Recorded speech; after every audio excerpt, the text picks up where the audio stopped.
I want to set the stage. My question goes directly to Mr. Weston. Right now, we're not just going through unprecedented period of cost of living crisis. We have families going into your stores, looking at the price of items, looking at them and putting them back because they can't afford them.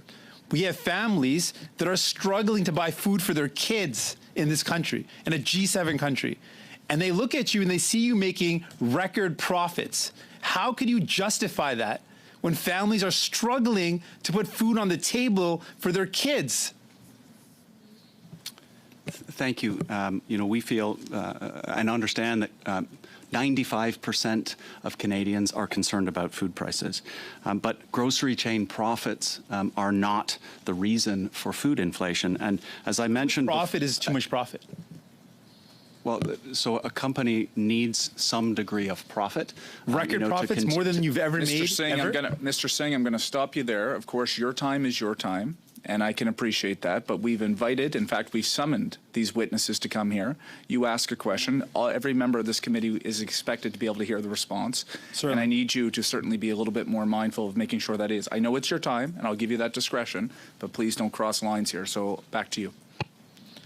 How much profit is too much profit? You're making more money than you've ever made. How much profit is too much profit? We're a big company and the numbers are very large, but it still translates right down to the bottom line at $1 per $25 of groceries. And if you consider our growth in profit in 2022 is 25 times lower than the unprecedented increases in costs that are being faced by the industry and by the world.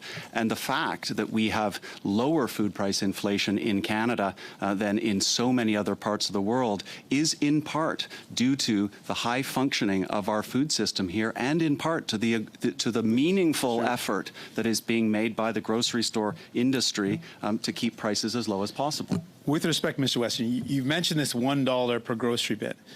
We can put a fact in front of you. Your company is making $1 million a day in excess profits. No one feels sorry for your profit margin when you're making $1 million, not just in profit, in excess profit a day at the same time that Canadians are experiencing the most unprecedented inflation in their lives. How can you look a family in the eyes and tell them that that's okay, what you're doing is okay? I had a conversation with a customer in a store just the other day. She came to me and she said something similar. She said, how can you have such exorbitant profits? And I sat down, I didn't sit down with her, but we chatted for about 15 minutes and I explained, what I'm explaining here to the committee, and she understood.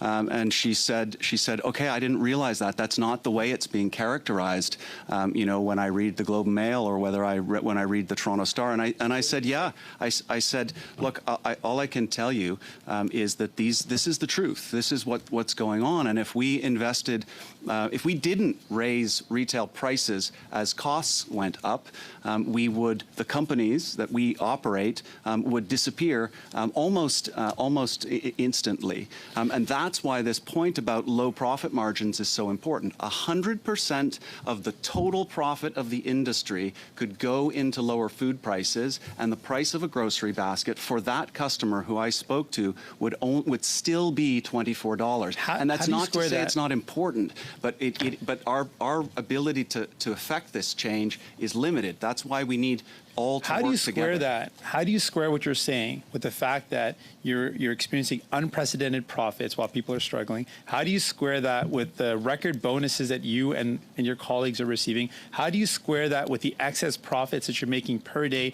How do you square that with the record profits you're making year over year? How do you square that? It doesn't add up. Mr. Weston, I've got more than 2,000 people who submitted questions saying we are struggling while you're making these record profits. That explanation does not give any solace to the people that I've heard from at all. Well, I understand how difficult it is for so many Canadians, and that's why we're taking decisive action within the constraints of what we're actually able to influence. We stopped $500 million of unjustified cost increases, in our organization. We offer the lowest prices in the market in our discount stores like No Frills and Maxi. No Frills is recognized as having the most trusted prices in the country. We ad match in our large store formats on every single ad that is available in the market so that customers don't have to shop around from one store to another to make sure they get the best value. That doesn't We are fix the actively problem. losing money on core commodities, milk, vegetable oil, butter, certain cheeses, and all kinds of items in every day of the week. So we are working hard on behalf of Canadians. You've still not been able to answer this basic question. Then when a family that's struggling right now looks at your profit, how much profit is too much profit? How much is enough? Like, you're making more than you've ever made ever. And you've not contradicted that point because we know it's true. How much profit is too much profit? At a time like this, when Canadians literally are saying that they are struggling, how much is too much then? Like, for you, is there no limit to how much profit you can make? On the backs of Canadians that are struggling because they can't afford the groceries, there's no limit? Reasonable profitability is an important part of operating a successful business. I think at $1 out of $25 of sales, that's reasonable profitability, and it's worth mentioning.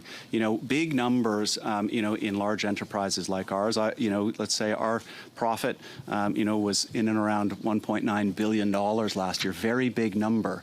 Over $2 billion is going to be reinvested back in this country, back into supermarket, or back into new stores, new infrastructure, to creating jobs. It's not just about profit. It doesn't go to me. It goes back into this country.